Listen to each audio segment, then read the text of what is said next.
Hello guys, Radhe Radhe सभी को। मैं हूं आपकी होस्ट एंड दोस्त आशा फौजन। ये है मिस्टर फौजी, हेमंत फौजी।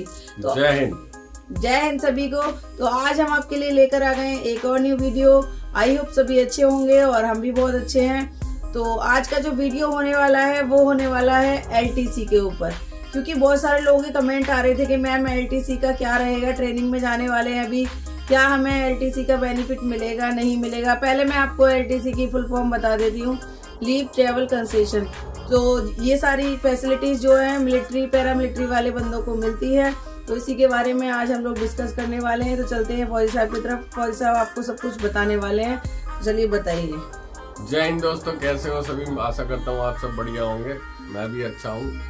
और बहुत सारे लोग कहते थे कि सर हम कैसे जाएंगे। तो एक्चुअली क्या होता है, जो लीव ट्रैवल कंसेशन एलटीसी जो होता है, वो हम जब यूनिट से छुट्टी जाते हैं या फिर हम ट्रेनिंग सेंटर से छुट्टी जाते हैं, तो उस छुट्टी जाने के लिए जो हमें खर्चा मिलता है, पैसा मिलता है, उसे एलटीसी बोला जाता है। ठीक है, तो चलिए फौजी साहब से पूछ लेते हैं पहला क्वेश्चन जो एलटीसी से रिलेटेड होने वाला है।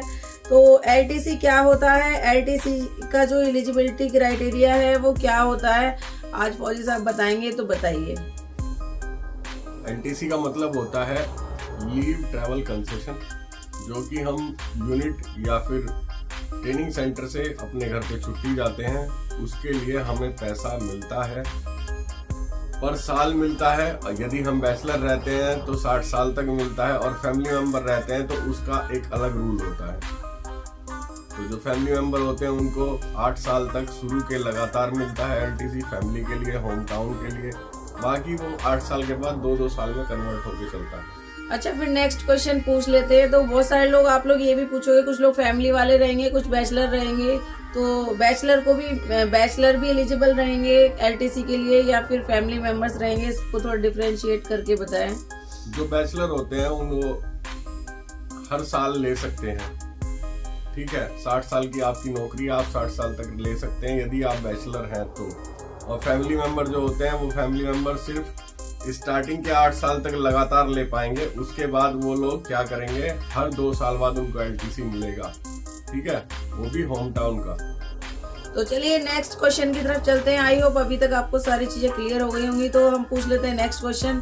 तो अब आप ये बताइए, क्योंकि ट्रैवलिंग हम करते हैं बाई एयर और by train, by taxi, by anything else. तो जब हम ट्रेन में ट्रैवलिंग करते हैं तो उसमें तो बहुत सारी क्लासेस होती है, स्लीपर क्लास होती है, AC, 3AC, 2AC। तो हमें कौन सा मतलब ट्रैवलिंग के लिए मिलता है पैसा गवर्नमेंट से, तो वो थोड़ा आप डिस्क्राइब कीजिए। मैडम, जो लोग भर्ती होके आते हैं तो लेवल 1 से लेके लेवल 8 तक हमें 3rd AC अलाउ होता है। ठीक है, जो कि हम बैचलर हो चाहे फैमिली मेंबर हो तो भी हमें 3rd AC ही मिलेगा। और वो हमारी फैमिली जो है हमारी, उसके लिए भी वही 3rd AC मिलेगा। ठीक है, लेवल 8 के ऊपर जो चले जाते हैं उनको 2nd क्लास मिलता है, और लेवल 13 के ऊपर जो चले जाते हैं उनको 1st AC का क्लास लागू होता है। और रही बात फैमिली मेंबर्स की, फैमिली मेंबर्स का भी सेम ही होता है, लेकिन बस इतना ही डिफरेंस है कि शुरू के 8 साल लगातार मिलता है, उसके बाद फैमिली का 2-2 साल कर गैप पर मिलता है। तो ये तो हमने बात कर ली ट्रेन के बारे में। तो नेक्स्ट क्वेश्चन मैं पूछना चाहूंगी। तो अभी ट्रेन में तो कांस्टेबल लोग ट्रैवल कर सकते हैं, अभी तक आपको पता लग गया। लेकिन मैं पूछना चाहूंगी क्या प्लेन की टिकट्स में भी हम लोगों को प्लेन की टिकट का भी मिलता है कुछ, अगर प्लेन से कुछ लोग आते जाते हैं तो?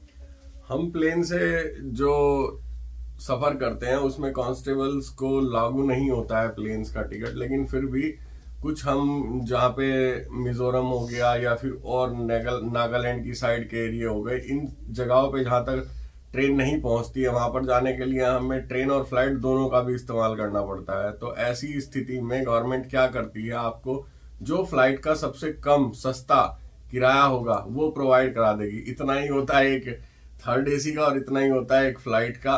तो हालांकि गवर्नमेंट जो दोनों में से कम बैठता है उसको देती है। तो आप अगर फ्लाइट से जा रहे हैं तो मेरे मानने में तो यही है कि आपको ट्रेन का टिकट का ही पैसा मिलेगा। फैमिली मेंबर्स को एलटीसी किस हिसाब से मिलता है? बैचलर का बताया आपने, फैमिली को किस हिसाब से मिलता है थोड़ा बताएं। यदि आप भर्ती होकर चले गए हैं और आप यूनिट में ज्वाइन कर लिया और ड्यूटी कर रहे हैं, तो आपको फर्स्ट जो भर्ती से 8 साल होंगे तब तक आप होम टाउन LTC फैमिली का ले सकते हैं, अपने परिवार का ले सकते हैं। अपने परिवार के साथ साल में एक बार आपको गवर्नमेंट जाने के लिए ट्रेन का खर्चा, बस का खर्चा, रिक्शा का खर्चा, ऑटो का खर्चा, जो भी आपके घर तक जाने के साधन होंगे, जिसमें आपके पैसे खर्च हुए हैं, उनका खर्चा गवर्नमेंट देती है। और ये सिस्टम है कि 2 ही बच्चों तक और एक फैमिली 3 ही बंदों का LTC क्लेम आप कर सकते हैं, क्योंकि यही हमारी फैमिली है। तो अभी तक हमने बात की कि आप यूनिट से होम टाउन जा रहे हैं तब तक की। अब नेक्स्ट मैं पूछना चाहूंगी, ऑल इंडिया जो LTC होता है वो क्या है और उसके लिए क्या करना पड़ता है? ऑल इंडिया LTC जो होता है वो इस टाइप से होता है मैडम कि जो फैमिली वाले जो होते हैं, फैमिली मेंबर्स जो होते हैं फोर्स में, यदि वो 4 साल तक अपना LTC ना ले, फैमिली LTC ना ले, तो उन्हें एक बार मौका मिलेगा ऑल इंडिया टूर पर कहीं भी जाने का। उसमें जितना भी आपका जाने का खर्च होगा, वहां रहने का खर्च होगा, जितना भी खाने पीने का खर्च होगा, वो सब गवर्नमेंट फैमिली मेंबर को प्रोवाइड कराएगी। मतलब कहने का मतलब ये है, जो होम टाउन वाला LTC हम ले रहे हैं, अगर वो 4 साल तक हम लोग नहीं लेते हैं तभी ऑल इंडिया LTC के लिए एलिजिबल होते हैं। सिर्फ फैमिली मेंबर्स के लिए ये वाला, ठीक है। अब मैं नेक्स्ट क्वेश्चन पूछ लेती हूँ। और ऑल इंडिया फैमिली का जो LTC है वो कितने साल में एलिजिबल होते हैं? वो तो फौजी साहब ने भी बताया 4 साल में होते हैं। क्या ऑल इंडिया LTC में फैमिली के खाने पीने का खर्चा भी मिलता है? जी मैडम, मिलता है। आप उन बिल को, जो आपने गए हैं, कहीं पे घूमने गए हैं, कहीं पे आपने स्टे किया है, GST प्लस का आप अपना ये लीजिए। रूम्स में क्या है कि कांस्टेबल टू कितने तक का दे सकता है? 450 रुपए से 750 रुपए तक का रूम कांस्टेबल ले सकता है, ठीक है। उसके ऊपर में अगर आप जाओगे तो वो रैंक टू रैंक मेंटेन किया जाएगा। कितने फैमिली मेंबर्स तक LTC दिया जाता है?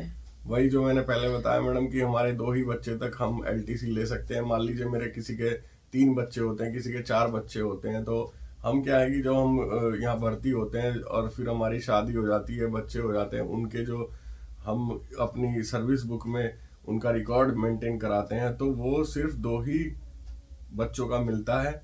अगर आप तीसरे का भी लेकर जाओगे तो उसका आपको अपनी जेब से खर्च करना पड़ेगा और LTC में वो क्लेम नहीं होगा। ऐसे ही चौथे बच्चे पर भी है।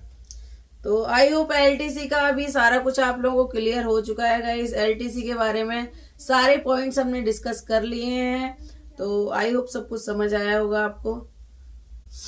तो LTC के सारे रूल्स रेगुलेशंस आपको समझ में आ गए होंगे, कब आपको LTC मिलेगी और कौन सी क्लास में आप ट्रेवल कर सकते हैं, एवरीथिंग आपको बता दिया है फौजी साहब ने। तो आज का वीडियो हम लोग यहीं समाप्त करते हैं। तो मिलते हैं नेक्स्ट वीडियो में। जो लोग ट्रेनिंग सेंटर में जाने वाले हैं वो लोग नर्वस बिल्कुल ना हो, हम लोग हैं आपके साथ। कुछ भी चीज, मतलब कोई भी चीज आपको समझ नहीं आ रही है, आप लोग कमेंट करके पूछ सकते हैं। बहुत लोग बोल रहे हैं लाइव नहीं आ रहे हैं, लाइव नहीं आ रहे हैं, तो लाइव आने से मतलब नहीं है, आपको आपकी क्वेरीज का तुरंत आंसर मिलेगा। आप कमेंट कीजिए, कमेंट का हम लोग रिप्लाई कर देंगे, ओके। जैसे ही हम लोग अभी थोड़ा सा बिजी चल रहे हैं इसलिए लाइव नहीं आ रहे हैं, फिर जल्दी से लाइव आएंगे। तो चलिए चलते हैं। राधे राधे सभी को। जय हिंद, जय भारत।